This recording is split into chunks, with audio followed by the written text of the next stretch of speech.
coordinated terror attack. All right, we've been watching this all night, well, morning long for there, and it's in the afternoon. Let's get right to Kitty Logan, who's live in London with the breaking developments. Kitty. Good morning, guys. Yes, New Zealand police confirming that 49 people were killed in this shooting, and it appears the gunman deliberately attacked two mosques when they were full of people during Friday prayers. Now, the shooting started at around 1:45 p.m. local time at those two mosques in the centre of the city of Christchurch. That is on the South Island of New Zealand. The violent attack went on for around 5 minutes. 41 people died at just one of those mosques. Witnesses describe a heavily armed man dressed in black military-style clothing. Police also found two explosive devices fixed to a car and other weapons. Now, the Prime Minister of New Zealand has condemned these shootings as a terrorist attack. This is one of New Zealand's darkest days. Clearly, what has happened here is an extraordinary and unprecedented act of violence.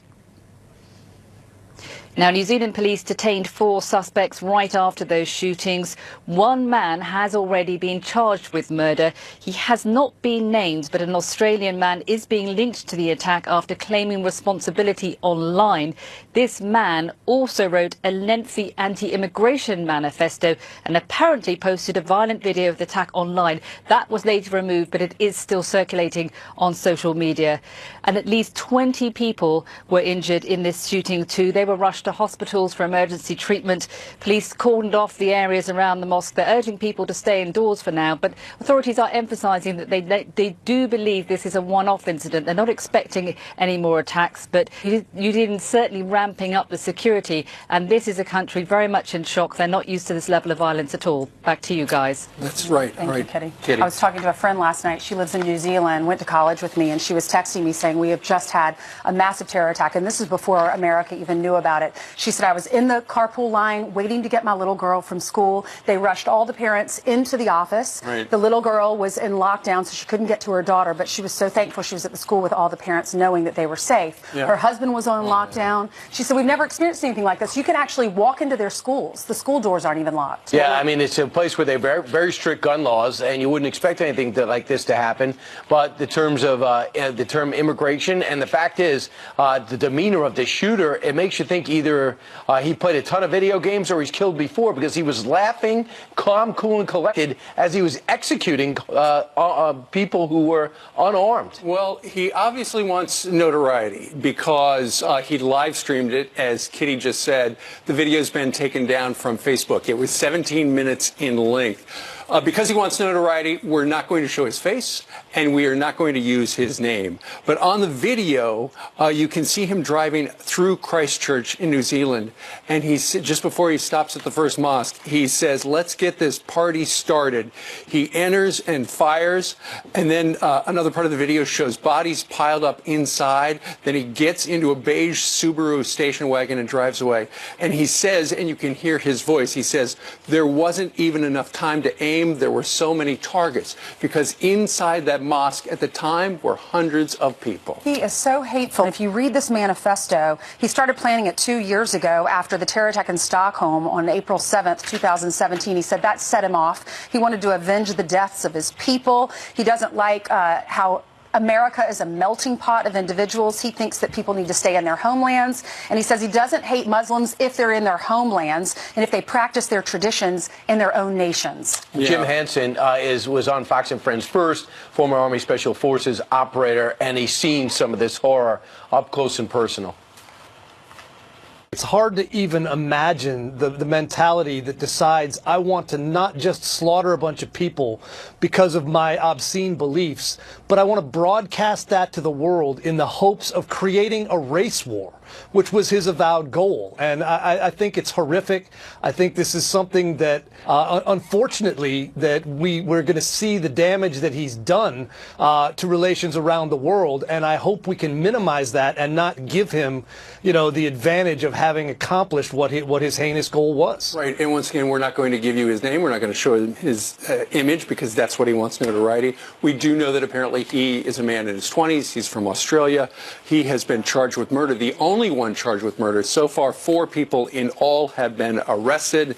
None of the four were on any sort of terror watch list. Meanwhile, yesterday, domestically, the President of the United States, Scott, is going to be forced to use his veto for the first time as 12 Republicans voted against his emergency order at the border to try to repurpose money in order to give us some type of border security. Remember, the Washington Post, New York Times admit in different ways, in different columns, and different reporters, there's a crisis at the border, humanitarian as well as just percentage-wise, the amount of people coming across, whether it's drugs or MS-13, are bad actors.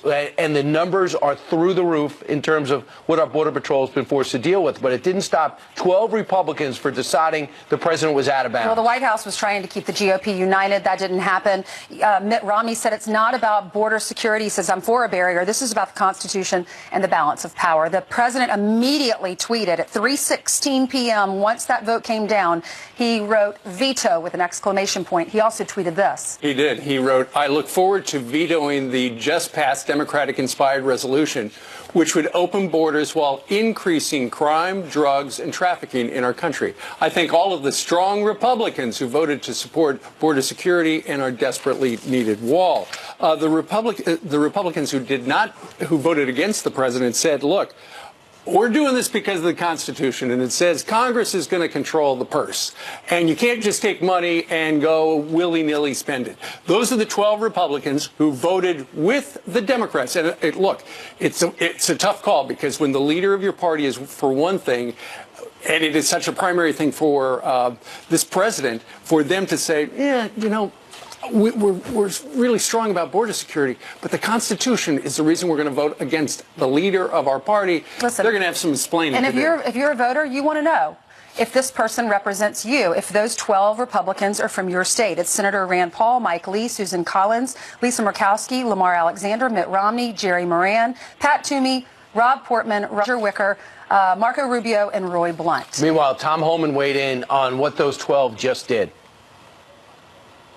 These 12 senators, they should wear a Border Patrol uniform for one shift and come back and tell us there's not a national emergency. A lot of these Republicans say, well, we don't want to back it up because we're afraid the Democratic president in the future would do it. They've already done it. That's where DACA came from. President Obama went around Congress, gave amnesty to 800,000 people.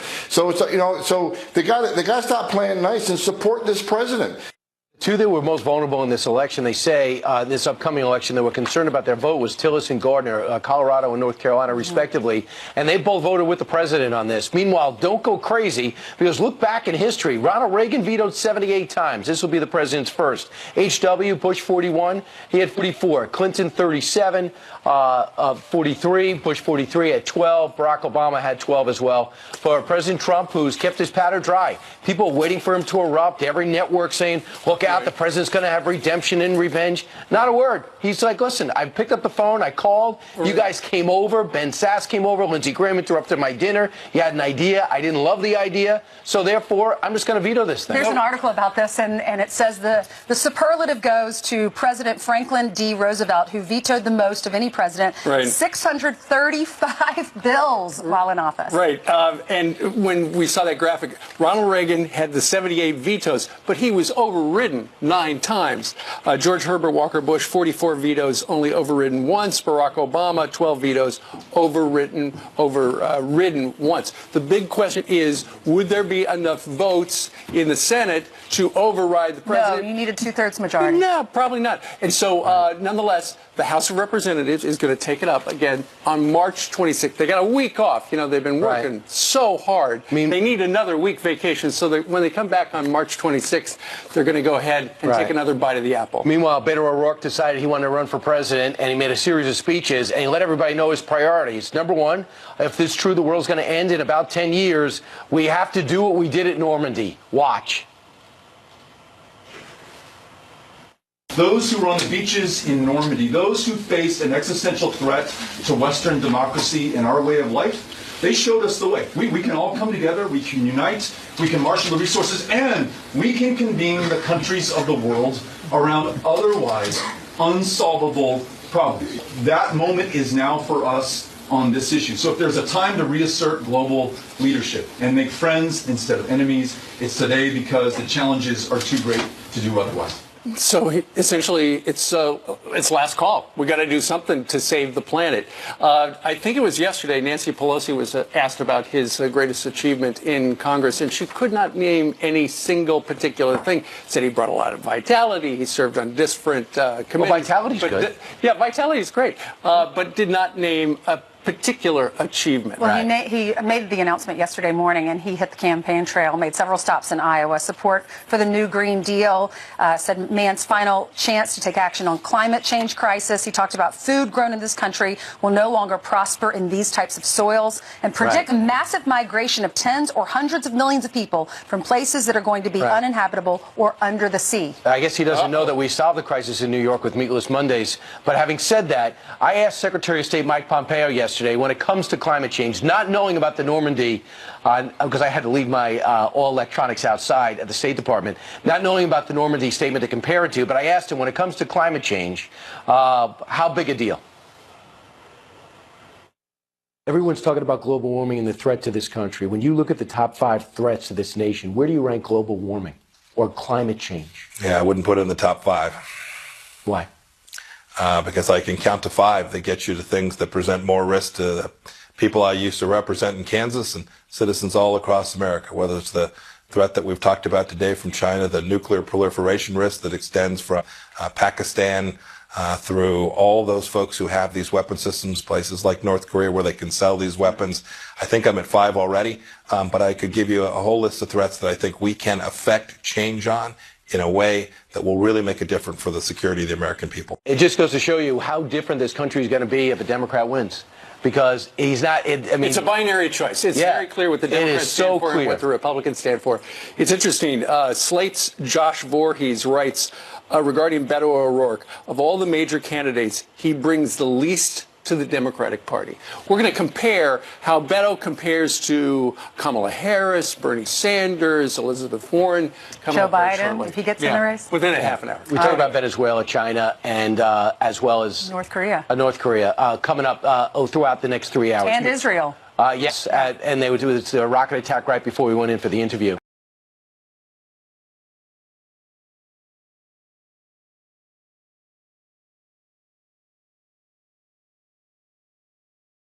Says this is proof that kids are being used as pawns in the border crisis, and he joins us next. Plus, Nancy Pelosi wants to lower the voting age to 16 so high schoolers can vote.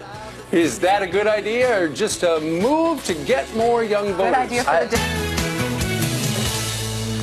A smuggler caught on camera using 2 little girls, ages 6 and 9, as decoys, dropping them over the San Diego border to distract the border agents. So is this a once-in-a-million operation? Meanwhile, 10 people illegally crossed into the U.S. once agents left their post to help the girls. Is this further proof of the escalating crisis at the border? Joining us right now, former Border Patrol chief under President Obama, Mark Morgan. Mark, have you seen anything like this before? Absolutely, Brian. And this should not be surprising to anybody. The experts working the border have been sounding the alarm for a long, long time that kids are being exploited every single day because Congress has failed to do its job to protect this border. Think about it. All you have to do is grab a kid, enter as a family unit, and you're into the United States. But if you're a convicted felon, you think that may not work. All you got to do is grab a 6-year-old girl, treat her like a piece of trash, and dump her over the fence, and then you sneak around.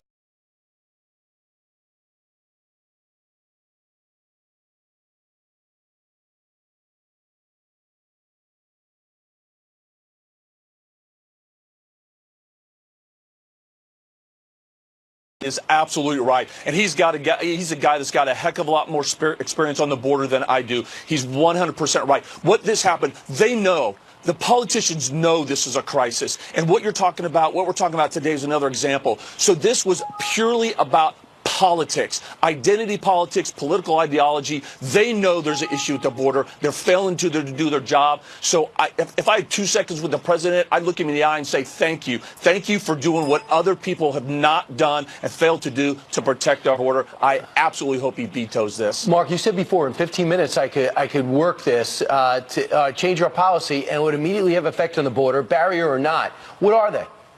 First of all, we have to, Brian, that's the big issue. We have to stop the incentive from these people coming here. So one thing you could do is what they're doing right now in the San Diego sector as a pilot is those individuals come and seek an asylum, they're making them wait in Mexico for their asylum hearing to come up, which we know the overwhelming majority of those are false claims and they're denied. That's one thing that we could do tomorrow across the entire southwest border. We remove the incentive, they'll stop coming. Mark, I know you know Robert Mueller. I know you know all the key players in the Mueller report. Are we going to see that report drop today?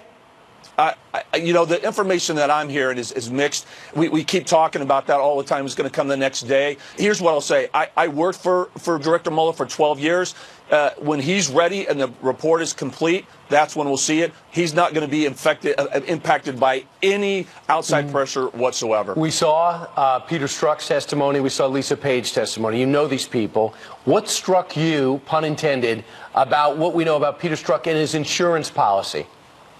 Well, I tell you, it went, as someone who spent 20 years in the FBI, I was disgusted.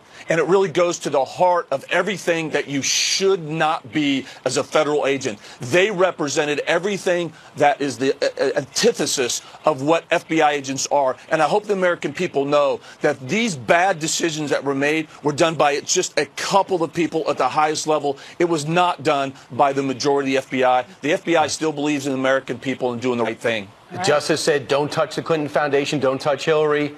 But he said that even though his biases was clear, he had nothing against President Trump. I just find that hard to believe. Mark, we'll have you back. Thanks. Thanks, Mark. The left is cheering California Governor Gavin Newsom for stopping the death penalty in his state, but they still support late-term abortions. Diamond and Silk are here to call out the hypocrisy. Next. Plus, I had a chance to go one-on-one with the Secretary of State, Mike Pompeo, on all the hot issues around the world. You'll see it shortly. Military believes a rocket attack on Tel Aviv may have been a mistake, according to Israeli media reports. The rockets may have been fired during routine maintenance overnight. Israel retaliating with 100 airstrikes on terror sites in Gaza. The Israelis targeting several Hamas sites, including its headquarters and where they store weapons. An all-out mafia war could be brewing in New York City after mob boss Frankie Cali is gunned down outside his home. Reports this morning say authorities are eyeing John Gotti's brother, Gene. Gene Gotti, another member of the Gambino crime family, is 6 months out of prison and may be looking to get back into the family business. Police believe Cali was lured outside his Staten Island home by a staged car crash. The Senate blocking a measure to allow special counsel Robert Mueller's Russia probe to go public. That vote coming hours after the House unanimously approved the resolution. Senator Lindsey Graham strongly opposed the measure. He wants it to include a provision for a new investigation of Hillary Clinton's emails. Graham says that needs to happen before Mueller's report is made public. Ainsley. All right, thank you. Some on the far left cheering on California Governor Gavin Newsom's signing off on the executive order to end the death penalty in California, calling it immoral. Yet many of those applauding the move still support third trimester abortions, showing no mercy for what many people say are innocent babies. Here to react, Fox Nation host Diamond and Silk joining us from Diamond and Silk World Headquarters. Ladies, good morning to you. Good morning. So what do you make of California Governor Gavin Newsom signing this executive order that essentially puts on hold the 737 inmates who are on death row? They will not be executed by the state as long as he is the governor. Well, it just shows that they will protect criminals at all costs and forget about the law-abiding citizens. They forget about people that is doing the right things here. You know, I think it's sad because, you know, it re-victimized the victims and their families. Yes, it does. You know, like you said, they want to take and they want to kill babies. They want to murder babies, but then they have a problem with executing people that have committed heinous murders and done stupid things in our country. I think it's so sad. I think it's so sick. And going against the will of the people to exert your will is not governing. It's dictatorship. And the people of California should hold him accountable. Well, if you read some of the articles out there and listen to some of the sound bites, you had Lacey Peterson's family speaking out against this. You had another man whose 12-year-old little girl was taken from a slumber party, kidnapped, raped, murdered. He said he died a little bit when he heard Gavin Newsom say this. He said that this is the punishment that man deserves. And he says it's important to close that chapter in his daughter's life. He said he's more concerned about his daughter's killer than his daughter. And then Lacey Peterson's family says Lacey doesn't have a life. And in the long run, we're paying for him, her murderer, to stay, her ex-husband, to stay on death row. But Gavin Newsom said, I can't kill hundreds and hundreds of people when I know some of them are innocent. Do you agree with that? Do you believe some of them are innocent? Well, wait a minute. If you on death row, you are on death row for a reason. Right. That's the thing. And you can't kill hundreds of innocent people, but they can kill hundreds of innocent babies. Think about that for a minute. Right. The hypocrisy on the left is so real. It's ignorant to me of his mindset. And then the victims, how they're being re-victimized again. And then you got these people sitting in jail for the rest of their lives. Taxpayers' money have to pay for that. That's right. I want to know how much money is Newsom getting. Is he getting a kickback, paddywhack from these prisons? Mm-hmm. Well, all I know, if we want to get more of those opinions, Diamond and Silk can be heard regularly with the double click on the Fox News app on Fox Nation, right? Yes, FoxNation.com. All right, FoxNation.com, or just download the app. Thanks, ladies. Thanks, ladies. Have a good weekend. All right. Meanwhile, breaking news, our lead story on this Friday morning, nearly 50 people dead after a terror attack in New Zealand. What we're learning... High alert, at least 49 gunned down in what's being called a terrorist attack on 2 mosques. Many of the victims are believed to be migrants or refugees in New Zealand. 4 people now in custody. All right, police say 1 Australian man is charged with the murder and will appear in court tomorrow morning. Yep, he's alive. He's said to have an anti-Muslim and anti-immigration agenda. Video of the attack was live streamed on Facebook, but authorities there are urging people not to share it. It has been taken down, but it is circulating.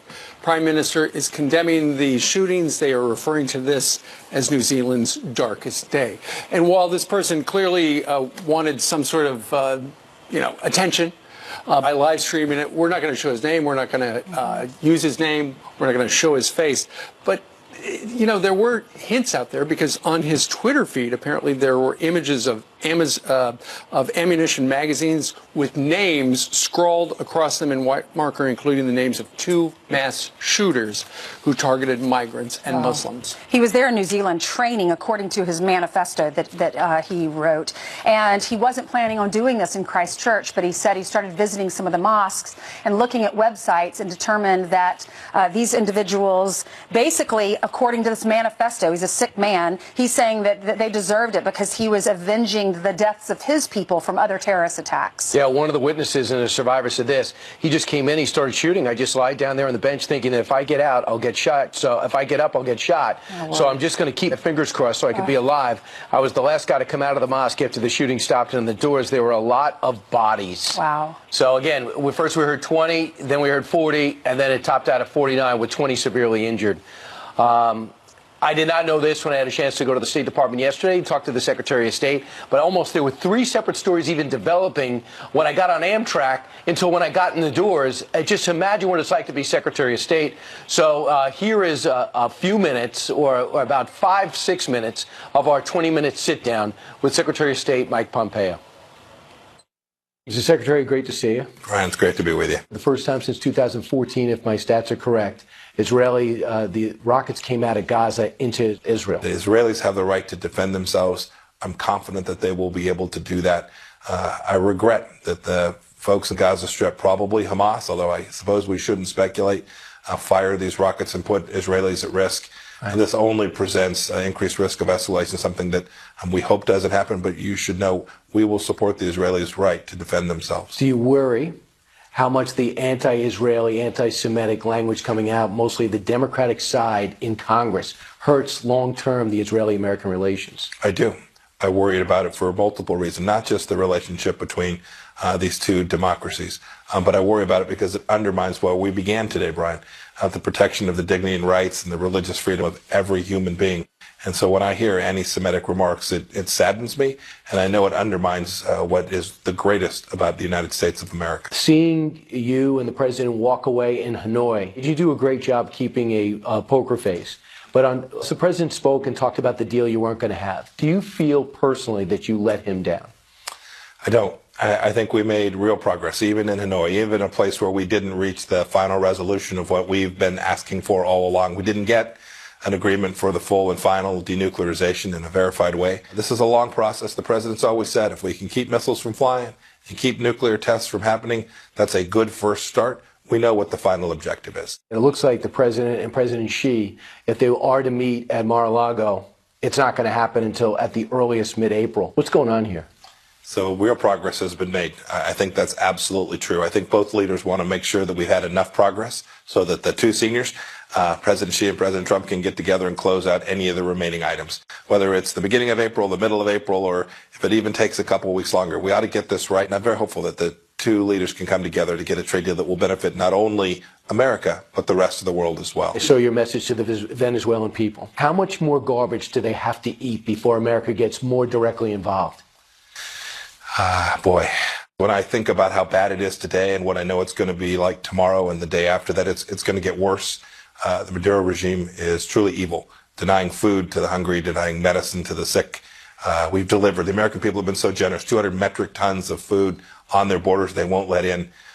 We are continuing to take efforts. Have we put troops into Colombia ready to act should they need to act? It's a fine question, and I'll let the Department of Defense talk about their movements of their So you're passing soldiers. the question? I am, yes. I understand you're making a trip to the Middle East. Iraq and Iran meeting, forging relationships, Iraq's ignoring the sanctions, and Grand Ayatollah Sistani sat down with the president of Iran.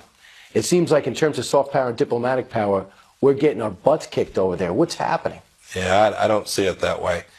America has been a strong supporter of Iraq. We still are working to take down ISIS in their country. I had a conversation with their prime minister just a couple days back. I think we're making progress on developing a strong, independent, sovereign Iraq, but there's no doubt Iran has its eyes set on taking control of that country.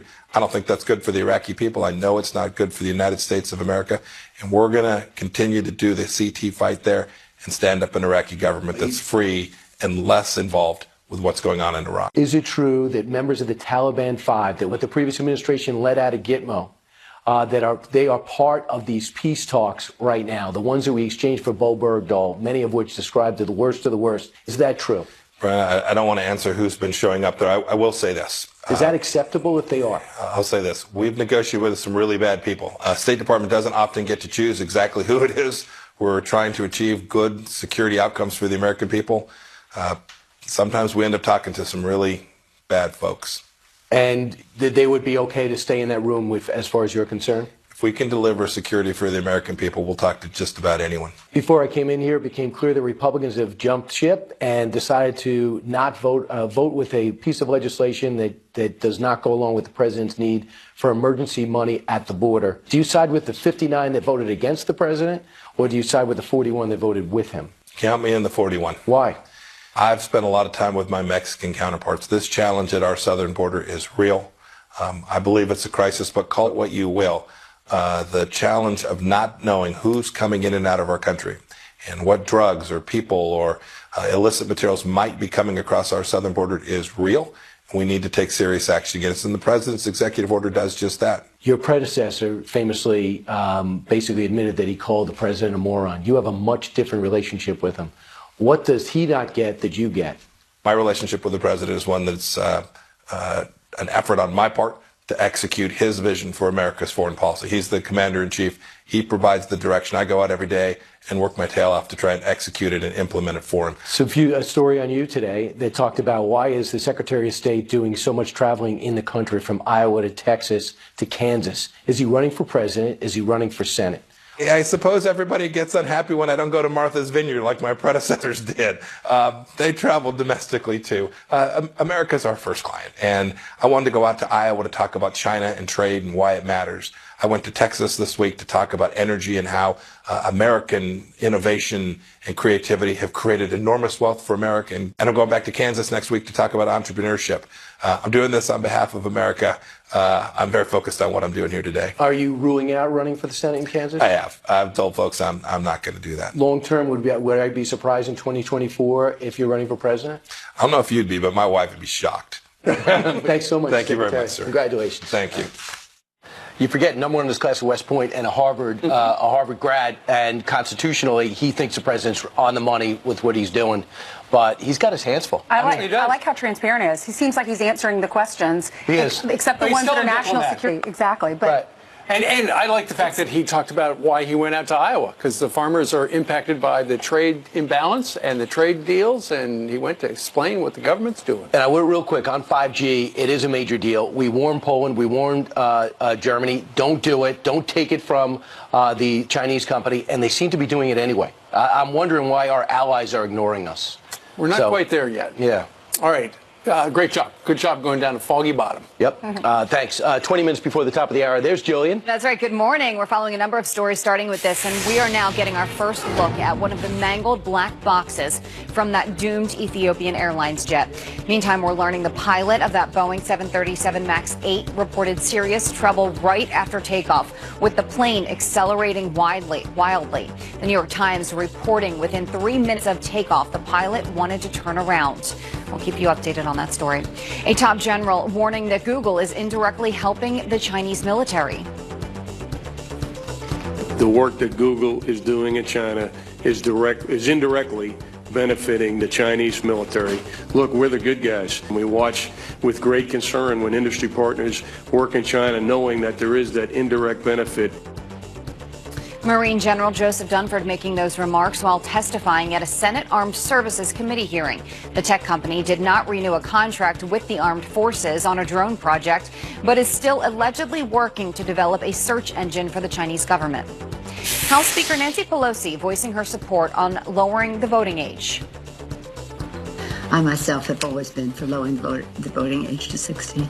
I think it's really important to capture kids when they're in high school, when they're interested in all of this, when they're learning about government, to be able to vote. Last week, Congress voted down an amendment headed by Democrats. Let's look at your headlines. All right. And by the way, Mike Pompeo answered that about Google. He's seething. He seems to be seething about Google's deciding to not take our contract, but to go help China's indirectly military, their defense. Unbelievable. Jillian, thank you very much. Thanks, Jillian. 42 minutes after the top of the hour, Beto O'Rourke is in the race, but how does he stack up to the rest of the 2020 candidates? We're breaking down his chances next. Plus, Alex Trebek thanking fans for overwhelming support after his cancer. I don't think there's ever been a greater moment in our lifetimes and for this country. The challenges have never been greater, more severe, more critical, or more defining for the future. There you got Beto O'Rourke kick off his presidential campaign, standing on the counter there in Iowa. He was in Iowa a couple of days more there. He's now one of 12 candidates vying for the Democratic nomination for president. So how does he stack up against the other 2020 hopefuls? Here to break it all down is former campaign pollster for Senator Ted Cruz, Chris Wilson. Chris, good to have you. Thank you. All right, so let's take a look at Beto O'Rourke versus some of the others. When you square him against Joe Biden, who he's hiring staff, he's going to get in shortly. Who's the advantage go to? Well, I think you have to look a little bit at the background. Joe Biden still has an Obama shine around him. And even though if O'Rourke's got any advantages here, it's his youth, but I think Biden's able to overcome that through the organization he's built. And even though that's not the sort of Democratic establishment that you see on Twitter, it's still who makes the difference.